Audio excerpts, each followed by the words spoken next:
স্বাগত। শিক্ষার্থী বন্ধুদের অনুরোধে আজ দশম শ্রেণীর পাঠ্য সিন্ধু তীরে কবিতাটি নিয়ে আলোচনা করব। যদি এটা বলে রাখি, এবছর এমসিকিউ এসএকিউ এর জন্য কবিতাটি গুরুত্বপূর্ণ, কিন্তু ব্রড অ্যান্সার টাইপ বা 5 মার্কসের কোশ্চেনের ক্ষেত্রে এখান থেকে এবারে প্রশ্ন আসার সম্ভাবনা কম। যাই হোক, আমরা আমাদের বিষয় সম্পর্কে জানার চেষ্টা করব। এমসিকিউ এসএকিউ এর জন্য বিষয়টি ভালো করে পড়ব।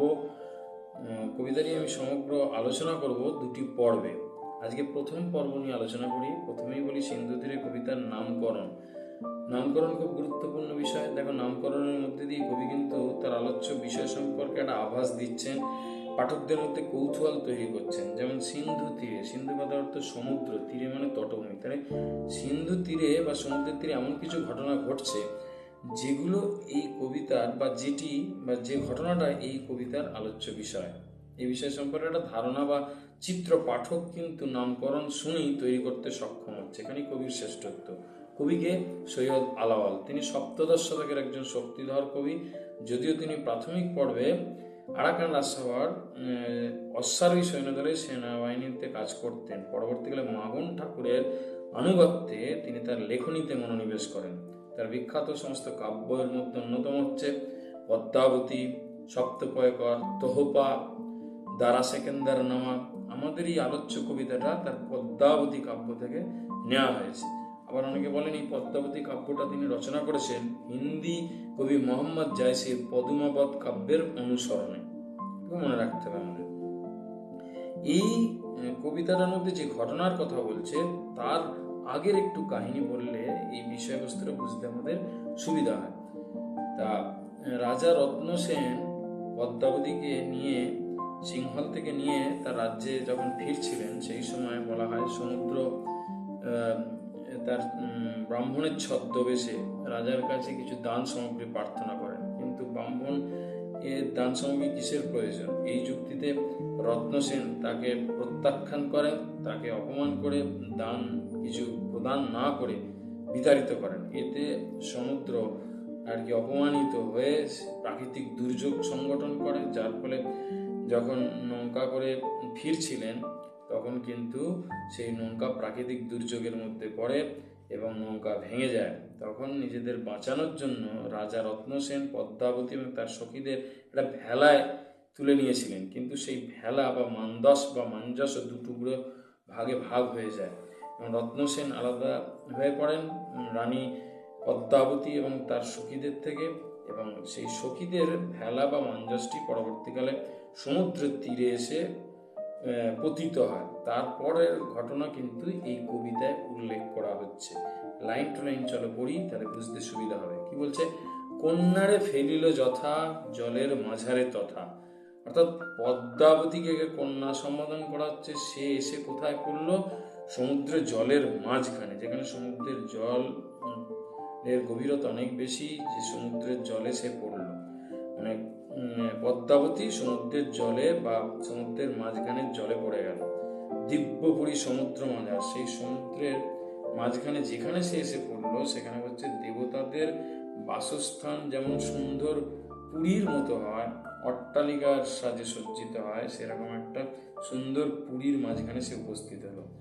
অতি মনোহর দেশ, সেই জায়গাটি অতি মনোরম, অতি সুন্দর, অতি বিভিন্ন ধরনের সৌন্দর্যে ভরপুর। নাই তথা দুঃখ ক্লেশ, সেখানে দুঃখ নেই, কষ্ট নেই, মানুষের কোনো ক্ষোভ নেই। সত্য ধর্ম সদা সদাচার, সেখানে সর্বদা সত্য ধর্ম, সৎ আচরণ, ন্যায় পরায়ণতা সর্বদা বিরাজ করে। সমুদ্র নিপতি সুতা, দেখো সমুদ্র নিপতি মানে হচ্ছে সমুদ্র রাজা, সুতা মানে হচ্ছে কন্যা।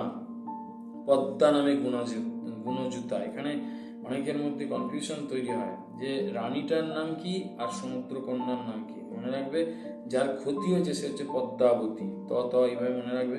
তাহলে হচ্ছে রানী পদ্মাবতী আর সমুদ্র কন্যার নাম হচ্ছে পদ্মা। সমুদ্র কন্যা, সুতা মানে হচ্ছে কন্যা, পদ্মা সেখানে যিনি নানান গুণে গুণান্বিত সেখানে থাকেন। সিন্ধু তীরে দেখি দিব্য স্থান, সিন্ধু তীরের মাঝখানে দেবতাদের থাকার মতো এরকম একটা পুরীতে সমুদ্র কন্যা পদ্মা সেখানে থাকে।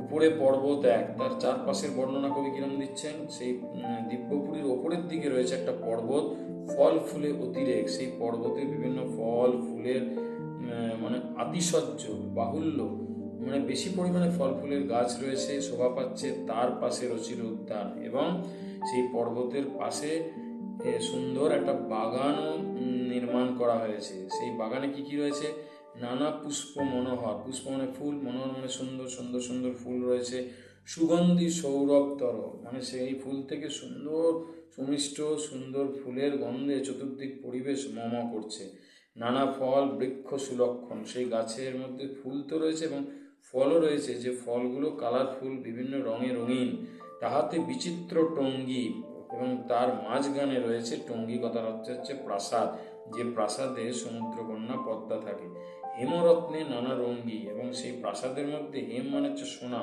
বিভিন্ন সোনার মতো মহামূল্যবান সমস্ত রত্ন রয়েছে, তথা কন্যা থাকে সর্বক্ষণ, সেখানেই সমুদ্রকন্যা পদ্মা সারাক্ষণ থাকে। পিতৃপুরে ছিল নিশি, নানা সুখে খেলি হাসি, যখন সন্ধ্যে থেকে রাত পর্যন্ত এরকম সময় চলছে, সেই রকম সময় কিন্তু বাবা সমুদ্রের কাছেই সমুদ্রকন্যা পদ্মা ছিল, সে সেখানেই হেসে খেলে তার সময় কাটাচ্ছিল। যাই ভোর হলো, যদি হইল সময় প্রত্যুষ, প্রত্যুষ কথার অর্থ হচ্ছে ভোর, যখন রাতের অবসান হলো, নিশাবসান হলো, ভোর হলো, সকাল হলো, অর্থাৎ মানে দিনের সূচনা হলো, সখীগণ করি সঙ্গে হাসিতে উদ্যানে, রঙ্গে সিন্ধু তীরে রহিছে মঞ্জস, সে তার সখীদের নিয়ে এসে উদ্যানের মাঝে তার সময় কাটানোর জন্য, হেসে খেলে তার সময় কাটানোর জন্য, বা নানান রঙ্গ করবার জন্য, নানান খেলার মধ্যে নিজের সময় যাপন করার জন্য, সে যখন এই সমুদ্রের তীরে এলো, সে দেখতে পেল কি একটা ভেলা পড়ে রয়েছে। আজকে এই পর্যন্ত থাক, বাকি আমরা পরের পর্বে আলোচনা করব। এখানে বলে রাখি কিছু কিছু ইম্পর্টেন্ট শব্দার্থ। টঙ্গী কথার অর্থ প্রাসাদ, যদিও পড়ানোর সময় বলেছি, তার আগে বলে দিই, মাঞ্জস কথার অর্থ হচ্ছে ভেলা, প্রত্যুষ কথার অর্থ হচ্ছে ভোর, মনোয়ার মানে অতি সুন্দর, আর সমুদ্রকন্যা পদ্মা, আর এখানে রানী যার ক্ষতি হয়েছে তিনি হচ্ছেন পদ্মাবতী। এই পর্যন্ত আজকে আলোচনা করলাম, বাকিটা আমি পরের দিন আলোচনা করব পরের পর্বে। এই পর্যন্ত ভালো করে তোমরা মন দিয়ে শোনো, আশা করি নিশ্চয়ই তোমরা উপকৃত হবে। যদি ভালো লাগে বন্ধুদের মধ্যে শেয়ার করো, আর বেশি বেশি করে যদি শেয়ার করতে থাকো তাহলে সকলেই উপকৃত হবে। সবশেষে বলবো, সঙ্গে থাকো, কবিতার ছন্দে থাকো।